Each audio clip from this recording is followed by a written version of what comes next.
अस्सलाम वालेकुम viewers. I am doctor any. उम्मीद और दुआ है कि आप अपनी फैमिली के साथ हमेशा सलामत और हंसते मुस्कुराते रहें।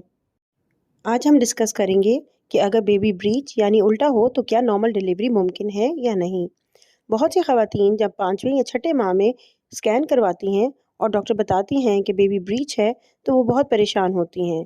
तो इस सिलसिले में मैं सबसे पहले तो आपको ये तसल्ली देना चाहूँगी कि अगर आपके बेबी की पोजीशन 8वें माह के मिड तक उल्टी है तो भी आपने परेशान नहीं होना, क्योंकि 8वें माह तक बच्चा बहुत सी पोजीशंस बदलता है और 8वें माह से पहले बच्चे के पास इतनी स्पेस होती है कि वो घूमकर सीधा हो जाए।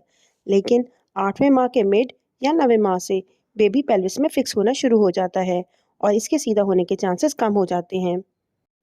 8वें माह तक अगर बेबी सीधा नहीं होता तो कोशिश करें कि आप रोज़ाना वॉक करें और बर्दिंग बॉल का इस्तेमाल करें, जिसकी वजह से बेबी केफेलिक पोजीशन में आ सकता है। तो अगर 9वें माह से पहले आपका बेबी टेढ़ा है तो आपने बिल्कुल परेशान नहीं होना। लेकिन अगर 9वें माह के शुरू में भी आपके बेबी की पोजीशन उल्टी है तो फिर क्या ऑप्शंस हैं। नंबर 1, ईसीवी यानी एक्सटर्नल केफेलिक वर्जन। ये हम आमतौर पर 9वें माह के शुरू में करते हैं। इस वक्त तक बच्चा मैच्योर हो चुका होता है और अगर इस ईसीवी प्रोसीजर के दौरान कोई इमरजेंसी सिचुएशन बने, जैसे ब्लीडिंग का होना या बेबी के नेक के गिर्द कॉट का आ जाना, तो हम बेबी को सेफली डिलीवर कर लें। ऑल्दो इन कॉम्प्लिकेशंस की शरह कम है, लेकिन पेशेंट को ईसीवी से पहले इनसे आगाह करना ज़रूरी होता है। ईसीवी के बाद बेबी सीधा हो जाता है और नॉर्मल डिलीवरी के चांसेस बढ़ जाते हैं। लेकिन ईसीवी भी इस बात की गारंटी नहीं है कि आपका बेबी आखिरी वक्त तक सीधा ही रहेगा और हो सकता है कि वो पोजीशन चेंज करके वापस ब्रीच हो जाए। लेकिन 60 से 70% केसेस में ईसीवी कामयाब रहता है और नॉर्मल डिलीवरी हो सकती है। इसके अलावा सारी दुनिया में यही प्रैक्टिस की जाती है और यही रिकमेंडेड है कि अगर पहला बच्चा है और ब्रीच पोजीशन है तो आप नॉर्मल डिलीवरी ट्राई ना करें। इसकी वजह यह है कि चूंकि आपकी पहले कोई डिलीवरी नहीं हुई होती तो पेल्विक बोन्स इतनी लचकदार नहीं होती, इसलिए नॉर्मल डिलीवरी का ट्रायल फेल होने के चांसेस ज़्यादा होते हैं।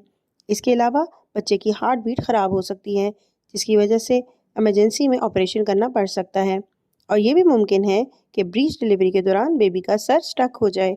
तो बेहतर है कि अगर पहला बच्चा ब्रीच है तो इसको नॉर्मल डिलीवर ना कराया जाए, बल्कि सिजेरियन सेक्शन करके डिलीवर कर लें। लेकिन अगर ये आपका दूसरा या तीसरा बच्चा है और पहली डिलीवरी नॉर्मल थी और अब ब्रीच है तो आप नॉर्मल डिलीवरी का ट्रायल ले सकती हैं।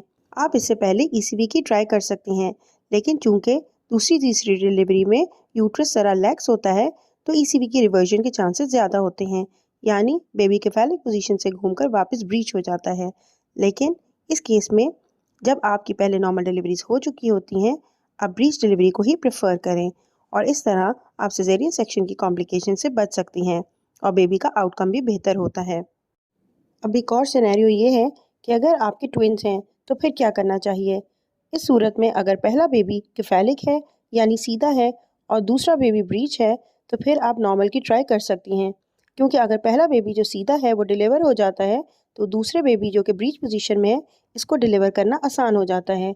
लेकिन अगर पहला बच्चा ब्रीच है और दूसरा सीधा है तो इस सूरत में नॉर्मल की ट्राई ना करें, क्योंकि इस तरह डिलीवरी के दौरान दोनों बच्चों के लिए ख़तरा हो सकता है।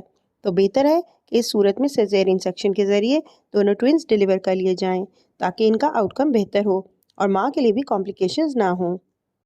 उम्मीद है ब्रीच डिलीवरी के हवाले से आपको मेरी वीडियो इन्फॉर्मेटिव लगी होगी।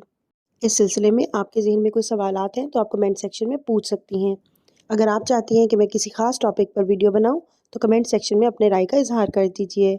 अपना बहुत ख्याल रखिएगा, दुआ में याद रखें। शुक्रिया। अल्लाह हाफ़िज़।